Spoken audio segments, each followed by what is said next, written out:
Honestly, the closest I can think of them, as well made as they are, with actors doing the best they can under the circumstances, is theme parks.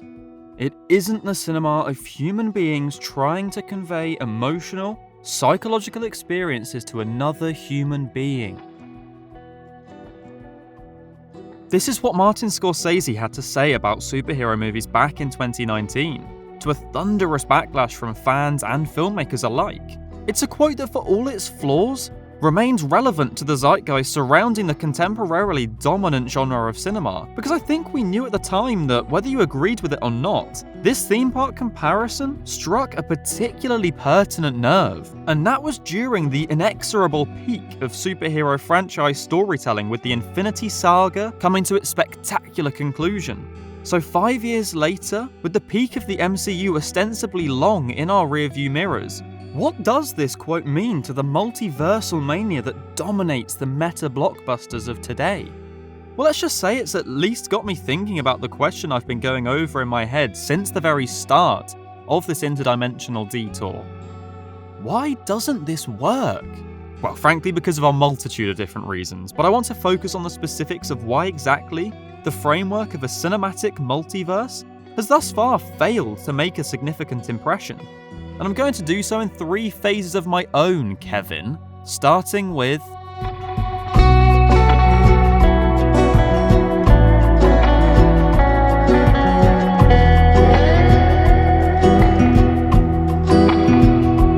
the theory of the multiverse as a hypothetical framework dates back to the philosophers of ancient Greece.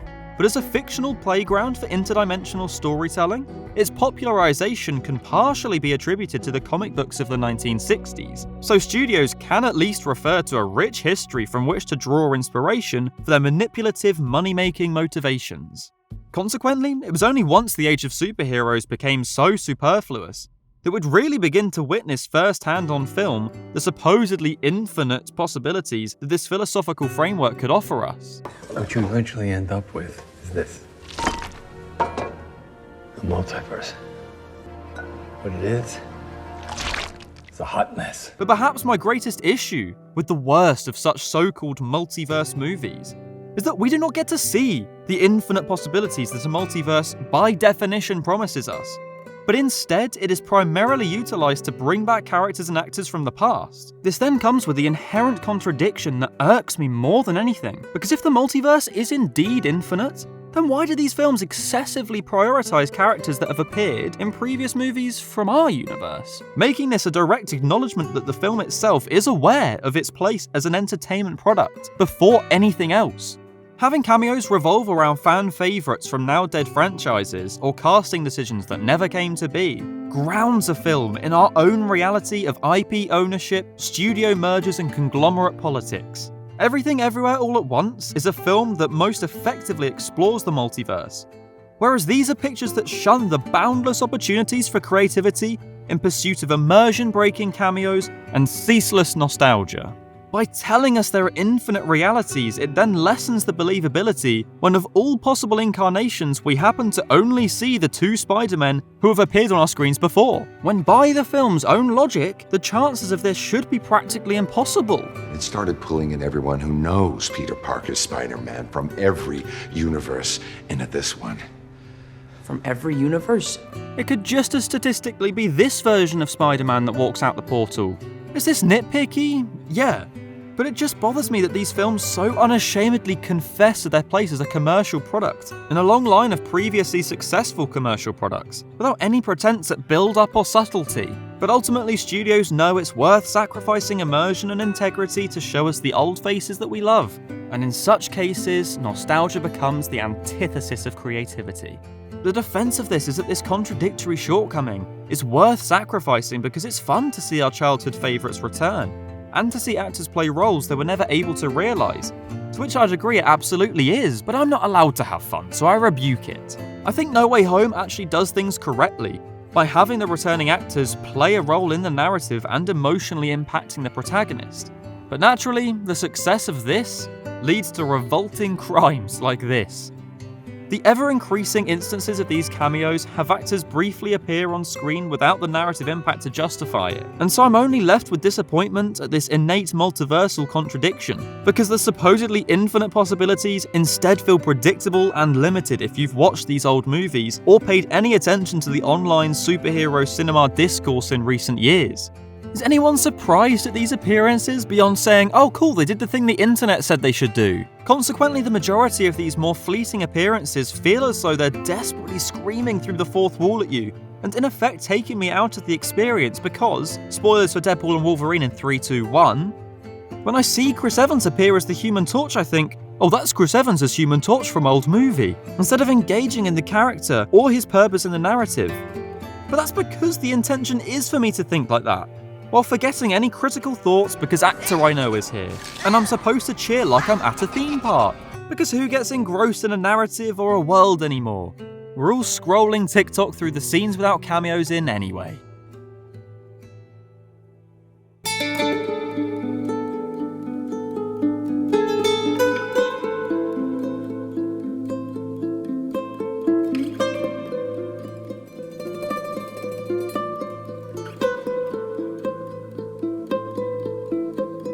My second issue is that when these cameos do appear on the big screen, not only do they violently rip me out of the film, but they don't really tend to do much of note while they're up there for a meager few minutes, beyond receiving an undoubtedly eye-watering paycheck and prosaically recalling the audience's fondness for their past adventures without really making any new memories. Has there been a single multiversal character cameo where the returning character has surpassed what came before besides Andrew Garfield? Because apart from the remarkable redemption for his incarnation that he was afforded, no one else has actually bettered or even really matched their previous outings, but only recalled the nostalgic power of other creatives' hard work.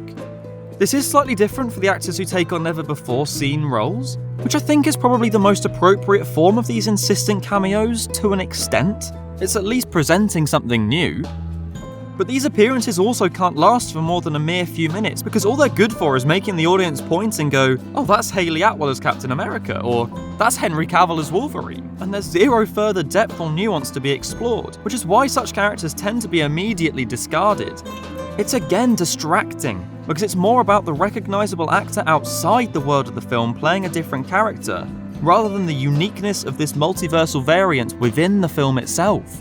To help prove my point, I tallied up all of the superhero multiversal reappearances and cameos that I could recall from the past few years, and organised them into the type of appearance that they come under, with the results reading 4 instances of casting that never was, 2 instances of same actor, different character so far, 2 instances of same character, famous actor, and 30 returning characters from other franchises. I think such uneven results demonstrate better than anything how Marvel and DC view the opportunity of the multiverse, and why these flaws ring so true. Though I should point out I obviously didn't include the countless non-cameo variants of Deadpool, Kang, Spider-Man, Loki, etc. that have appeared, because yeah, those are more so what I'm asking for. Though such appearances are still absolutely not the focus here, and we'll address later why they too don't work. And it's not just because ultimately a headline for a kid version of Loki isn't going to generate the same number of clicks as an article about the triumphant return of Wesley Snipes. The only 2 truly expansive multiverse movies that have released during this trend so far is the aforementioned Everything Everywhere, which is the only one to really get creative with the artistic potential the concept presents, and Across the Spider-Verse, which does still fall into these traps with each Spider-Person probably prevailing as fan service in one way or another, but it makes up for it with its truly extensive multiversal shenanigans, through which we are introduced to new characters from other universes who are narratively effective and distinctively unique. But then, on the other hand, we just have The Flash, which takes a whole new amoral approach in bringing back actors from the grave in an outwardly desperate attempt for nostalgic multiversal reprisals. I'm not even going to delve too deep into the ethical and artistic issues here, because, well, what else needs to be said? It's repugnant. And I'm not just talking about the way it looks visually.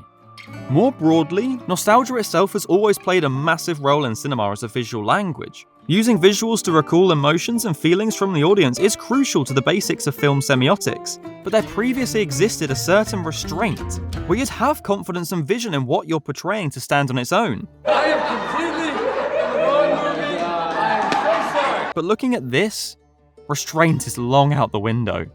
This nonsense has unfortunately been brewing for quite a while now, with meta-blockbuster slop like Ready Player One and Space Jam 2, as well as the IP stockpiling heavyweight that is Fortnite. And honestly, I feel like things will only get worse from here. It's probably only a matter of time until we get a Marvel vs DC movie, an AI-animated Disney and Pixar crossover, or we finally see Luke Skywalker join the Avengers. Nothing is sacred, and audiences eternally hungry for nostalgic fan service will be exploited until there's nothing new being made anymore and we've cooked our own planet to death.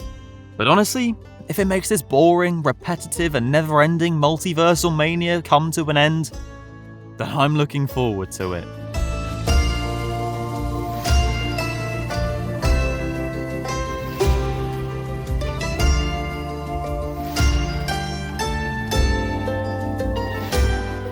The final flaw is that the more of these cameos that appear, the less exciting and more expected they become each time.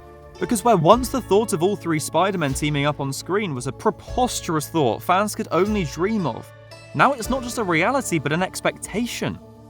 Fans are queuing up for these multiversal adventures, wondering which of their childhood favourites might return, because chances are they will. It appears that Marvel have already begun scraping the bottom of the barrel in a desperate search to fulfill their corporately dictated multiversal obligations. These characters coming back is in no way in service of any story or in pursuit of any emotional connection, but just purely for the sake of it, because they can. Maybe the next 2 Avengers movies will make this all worthwhile with an ecstasy of intellectual property crossovers, all with 3 seconds of screen time each. But until they start getting creative with the multiverse, this won't lead anywhere of significance, narratively or emotionally, only heading further towards what Marty said. It is not the cinema of human beings trying to convey emotional, psychological experiences to another human being. Where I disagree with Scorsese is that many of the early Marvel movies he was referencing did succeed in that. They were only able to create these grandiose theme park experiences because they put in the hard work to make fans care about these characters through emotionally resonant and impactful stories. But of course this wasn't the lesson Marvel learnt from their own success. They saw fans cheering like crazy and thought, oh, let's have more of that, without appreciating the importance of the emotion and the relationship with the characters that got them to that point to begin with. Iron Man and Captain America weren't beloved only because they teamed up, but because they were distinct and interesting characters before they crossed paths, which then made it exciting when they met. But beyond characters, the very concept of the multiverse itself also undermines any emotional connection in a grander sense. As viewers, we are conditioned to only care about the main universe that we follow the perspective of. Any other universe that might be in danger feels inconsequential, because it's not our sacred timeline, and we have no emotional connection to it or its variants. I couldn't care less about a universe that hasn't given me a reason to care, and that's why these cameo appearances have also been reduced to snippets, and why Deadpool mows down his variants without a second thought. It's because other versions of these characters do not matter to us, and we have no previously fostered connection to them. Even in a certain Best Picture winner, Evelyn only uses the possibility of her infinite variants to influence and learn about her own life. And the same thing applies to these movies, where it's a story about Miles first and the Spider-Verse second. It just demonstrates yet another fundamental contradiction of the multiverse, because absolutely none of it matters to us beyond the realities that the audience are encouraged to stay grounded in. As such, variants are intrinsically shown to be unessential and dispensable. So when the multiverse is later threatened in the MCU, why would we care? As long as the universe we know is okay. But then on the other hand, the universe we know is undermined by the existence of others, because why should we care about any superhero if there are infinite versions of them out there and they no longer feel special? Rick and Morty also later realised this and shrewdly distinguished its protagonist against all other interdimensional Ricks, so it gives us a reason to stay attached to the otherwise cosmically unimportant version we are presented with. The same thing applies to the so-called anchor beings of each Marvel universe, though everyone besides them remains statistically unimportant. So in summary, that's why they just solitarily prioritise nostalgic feelings from past properties. Because making us care about new characters from the multiverse that elicit new feelings and emotions is hard, and relying on nostalgia from other people's past work is easy. People will even feel nostalgic about films and characters that weren't even good in the first place. But sentimentality can only take a story so far. So for me and many others, these multiverse movies feel increasingly soulless, contradictory, and repetitive. And that's ultimately the grand myth of the multiverse, wherein one is promised by definition endless possibilities for creativity and innovation, but is instead served a tried retrograding of past properties, and an emotionless rollercoaster of hollow cameos and desperate nostalgia, all in service of disingenuous corporate gain. I think Marty had a very good point. While DC charted out the worst possible offender for these issues and then moved on, Marvel has an enormous task on their hands to reignite their meandering multiverse saga. But unfortunately, I fear that the problems I've compiled in this video are only just the beginning. What the answers are, I don't know. Maybe the multiverse is too far gone, but I do know that unless something significantly changes, things are about to get a lot worse.